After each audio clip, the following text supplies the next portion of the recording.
look at these screens. Let me see. Oh, yeah, they definitely have these. Okay, so kebab powder. Yeah, very important. Okay, so veggies. Special price. Because you have to get your salads done. Yeah.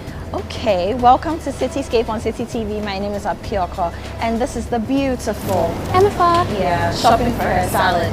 Now, last week we did a part 1 of grocery shopping, what to do, what's the right way to grocery shop. We spoke about so many things, from budgeting to having your shopping list, very important, making sure you collate your receipts and checking to see what you've spent against what you actually intended to spend. So we continue the conversation, and MFA, you there? Yes, You there, I am. Sorry, I just saw these lovely beetroots. I know. I was thinking about getting some. Probably, put some of them. You can put them out. Just put them in the car for you. Thanks, babe. Yeah. Okay.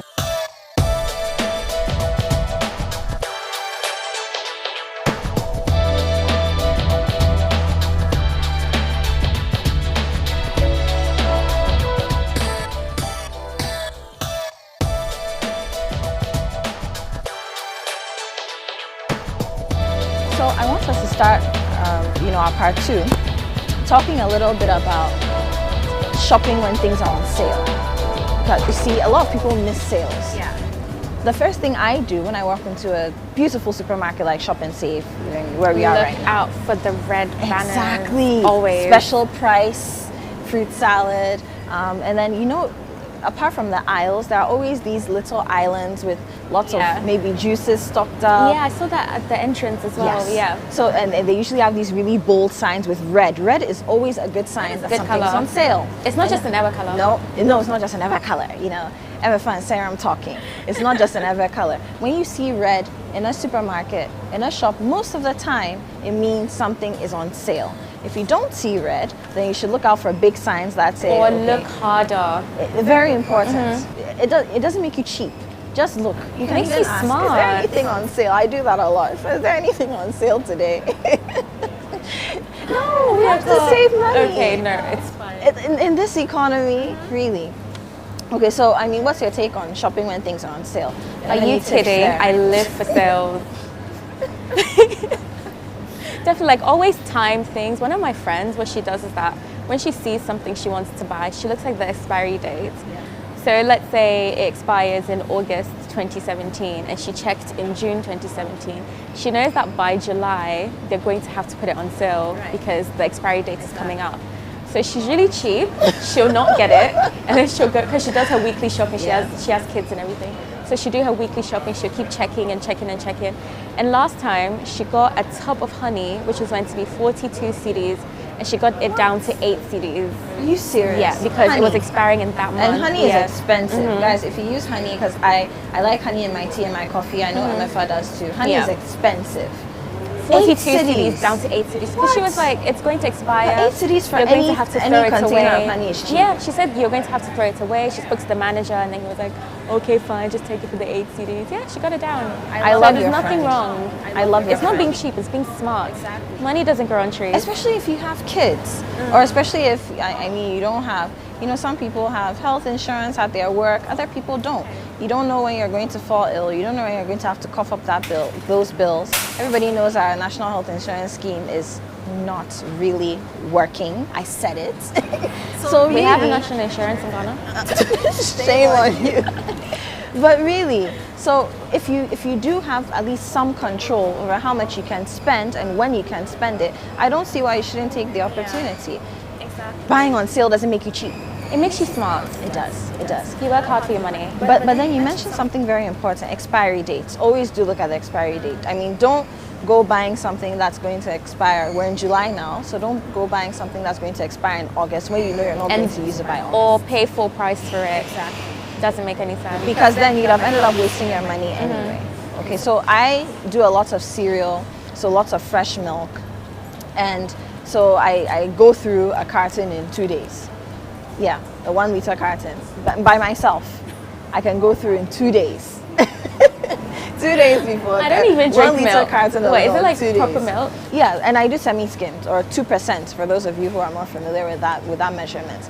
Yes, I can go through in 2 days by myself. Don't look at me funny. It's just like you and the butter. There's a particular brand of butter. She spreads it on her bread and goes through it in a day. It's more butter than bread, to be honest. It's like butter It's and bread in the raw, middle. Anyway, but yes, so something like that, if it's going to expire, say in September or in July, I have no problem buying it when it's on sale now because I'll finish it in 2 days. But if it's something like maybe a box of some kind of cereal Like a or massive porridge, box of cereal, yes, or you know the powdered milk, the huge tins, I know I'm not going to finish it. First of all, full cream milk is not my thing. Most of the powdered milk comes in full cream. I'm not going to finish it, so I just won't bother. You know, in buying this it. temperature as well, you tend to get quite a few weevils and things, creepy crawlies here and there. You wouldn't want to risk it as well. And so I think that's another thing. If you're going to buy, say, frozen veggies or meat or sausages, frozen frankfurters, you're going to put them in the freezer. If you don't have space in your freezer, don't go buying them in bulk. Yeah. Because you're not going to finish them. You know, and then now you cook, now you're looking for places to put the food you've cooked. It's not smart. Yeah. But another thing that's great is that, I'm going to sound really cheap here, but whatever. So if you have 2 brands of a certain product that you want to buy, it's always good to look at the measurement on it.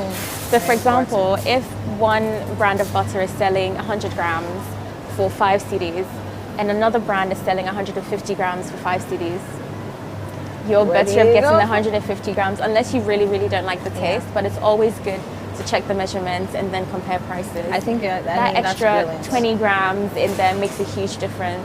Very brilliant. To your money. Very brilliant piece of advice. Second Image International admissions in progress. Courses available include hairdressing, beauty therapy and fashion. Call us on 0243 331 999. Evening and weekend classes are also available. So you guys, you got that. You have 2 different brands. Always look at the measurements. So the volume, the mass, whatever it is of whatever you're buying.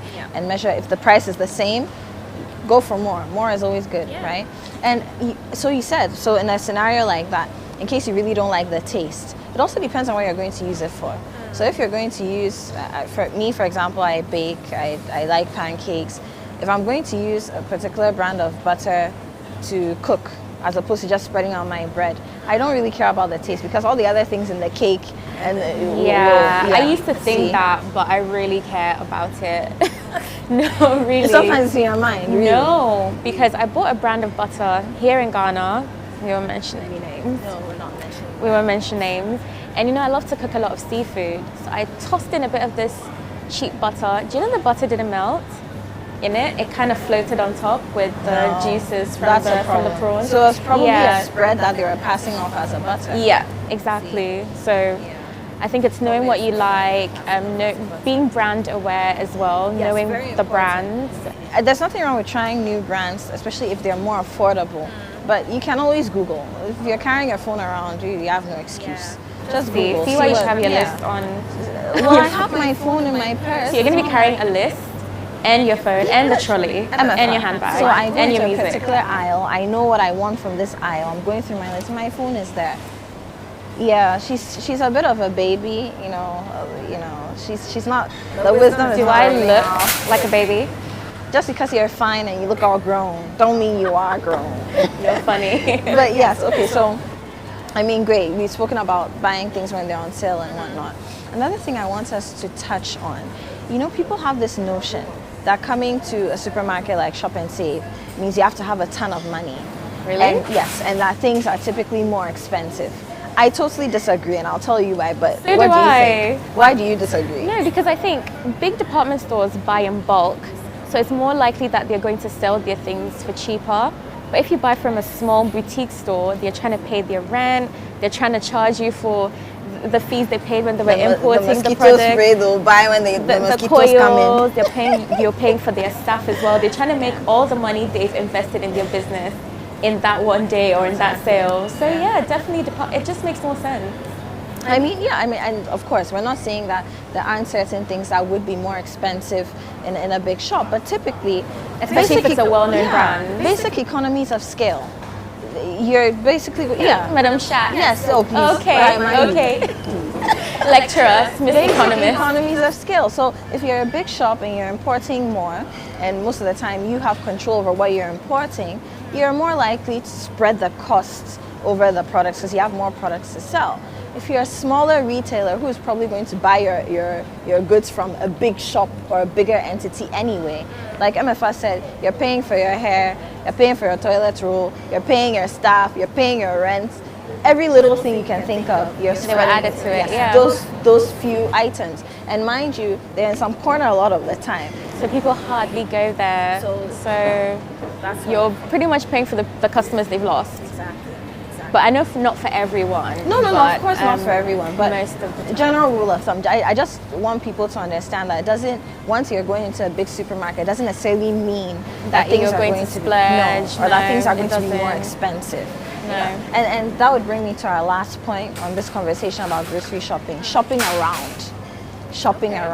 We don't all have the time to shop around, but every now and then when you do, so I know that there are certain Saturdays when you take the time out to actually go and shop, right? Yeah, definitely. On a day like, yeah, me too. And on a day like that, would you take your time to like go from shop to shop to compare prices if you had the time? Not to compare prices, no.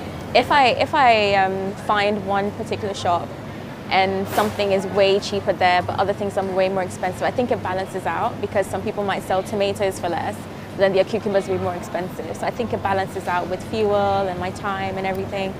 So I'll definitely give new shops a go. I mean, like Shop and Save. I didn't even know this was here till recently, and it's really cool. I keep coming back because I really like what they stock. I keep seeing the local food section. Exactly. Because I love to buy my stuff from the market, but sometimes it really isn't cost effective with your time. From the market, because you have to wake up early as well.